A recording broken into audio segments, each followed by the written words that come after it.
Good morning, students. So in this session, I'm going to teach about two main diseases. One is AIDS, second one is cancer. So first, I'm going to explain about AIDS. What is meant by AIDS? It is acquired immunodeficiency syndrome. Okay, the full form is acquired immuno. It will affect the immune system. Our immune system, it will become weak. Okay, acquired immunodeficiency syndrome. This is caused due to deficiency of immune system. So how this disease is caused? What is the reason? It caused due to deficiency of immune system. You know what is meant by immune system? Immune system it helps to kill all the antigens or pathogens and protecting our body from different diseases. Clear? So it's a disease caused due to deficiency of immune system. Then disease or syndrome acquired during the lifetime of an individual, indicating that it is not a congenital disease. First reported in 1981 and last 25 years, 25 million persons were killed. So first 1981 it reported first time. In the last 25 years, 25 million persons were killed. Clear? So which is a causative organism? We will tell bacteria, virus like that. Which is a causative organism? HIV virus. HIV retrovirus. What is the full form of HIV? Human immunodeficiency virus. Human immunodeficiency virus, HIV retrovirus. That is RNA virus. Actually, it is RNA virus having RNA genome enclosed by protein coat. Okay. RNA virus having RNA genome enclosed by protein coat. I can show you here. HIV. See, this is a capsid. These are glycoprotein. Identical RNA strands here. Then viral envelope. This is a viral envelope. Excuse me. Reverse transcriptase enzyme. This is reverse transcriptase enzyme. Okay. So these are the part of this RNA virus. The next, modes of transmission of HIV infection. There are many reasons. First one is sexual contact with the infected person. Second, by transfusion of contaminated blood and blood products. Third, by sharing infected needles, as in the case of intravenous drug abusers. Fourth reason is from infected mother to her child through placenta. So these are the main reasons. So what are the modes of transmission of HIV infection? One is sexual contact with infected person. Second, by transfusion of contaminated blood and blood products. Third, by sharing infected needles, as in the case of intravenous drug abusers. Fourth, from infected mother to her child through placenta. Individuals with multiple sexual partners, drug addicts who take drugs intravenously, individuals who require repeated blood transfusions, and children born to an HIV infected mother, they all there is a high chances of AIDS. Okay, so these all people they're having high chances of AIDS. So which are the people? Individuals with multiple sexual partners, drug addicts who take drug intravenously, individuals who require repeated blood transfusions, and children born to an HIV infected mother. Cause of HIV infection, body fluid only, not by touch or physical contact. So it is spreading through body fluid, not by just touch or physical contact. It takes few months to few years, 5 to 10 years between infection and appearance of AIDS symptoms. So that infection will get, but immediately we will not be getting the symptoms. It will take some time, years. It will take 5 to 10 years. It will take to come out the symptoms. Okay. Then what are the mechanism of action or replication of HIV? Once this HIV, this virus, RNA virus, it will enter into the body, how it will replicate or what is the mechanism of action? First one is HIV is a RNA virus. Just now I told it is RNA virus. Its structure includes identical RNA strands. The figure I showed you, identical RNA strands, reverse transcriptase, which are enclosed in protein coat. The target cell of HIV, that is macrophage and helper T lymphocyte. So we learned in the lymphocyte WBC it contains B cells and T cells.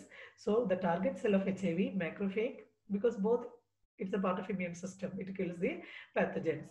So it will affect macrophage and the helper T lymphocyte. HIV first binds to the receptor on host macrophage where fusion of HIV takes place. First, what will happen? HIV first binds to the receptor on host macrophage where fusion of HIV takes place. Second step, HIV RNA or viral RNA released in cytoplasm, which undergoes reverse transcription with the reverse transcriptase enzyme. Then will form HIV DNA or viral DNA will form. This viral DNA enters host nucleus and integrates with host DNA. Then there are two steps. One is transcription will take place. New viral RNA forms with viral genome and some translates in cytoplasm to new viral proteins. Okay. This viral proteins and RNA moves to the surface of cell and buds off as new HIV. They targets helper T lymphocyte, replicate and produce progeny virus, then reduces helper T lymphocytes. So I can show you the steps. So here, these are the steps. Once it will enter into the body, there are 7 steps. This is the first step, fusion of HIV to the host cell surface. See, this is the fusion of HIV to the host cell surface. Clear? So this is HIV. Host cell surface. So first step. Second step here.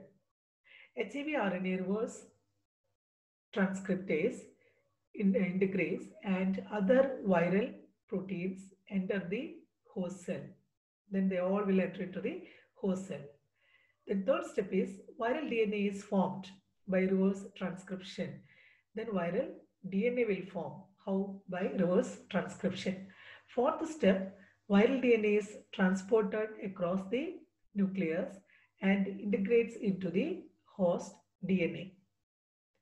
Then fifth step, new viral RNA is used as genomic RNA and to make viral proteins. So here, new viral RNA is used as genomic RNA and to make viral proteins.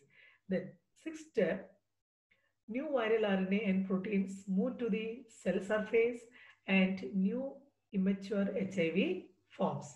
New immature HIV forms. That is step 6. The last step, the virus matures by protease releasing individual HIV proteins. Okay, so this is the last step of HIV virus. Then what are the symptoms? HIV attacks helper T lymphocytes. Okay, first it will attack lymphocytes. There is a B cells and T cells. Okay, a B lymphocyte and T lymphocyte. So this HIV attacks helper T lymphocyte, and there is a reduction of helper T lymphocyte, which cause severe cellular immunodeficiency. So our immunity is coming down. This HIV, once it will enter into the body, it will completely damage our immune system. Clear? So our immunity is coming down.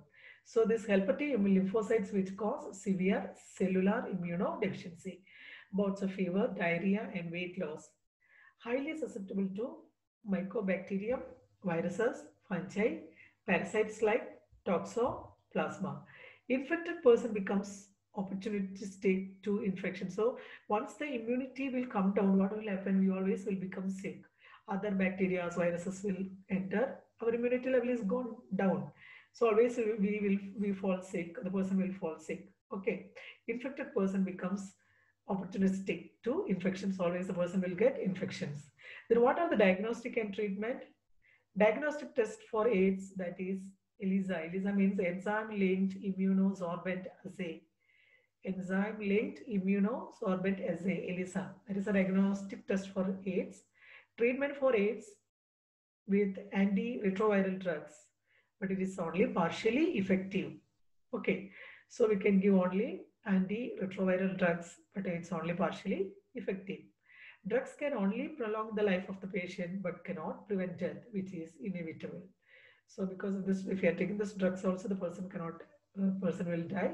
So it's just we can prolong the life of the patient, okay, but cannot prevent death, okay, which is inevitable. And what are the prevention of AIDS? First one is educating people to generate awareness among them.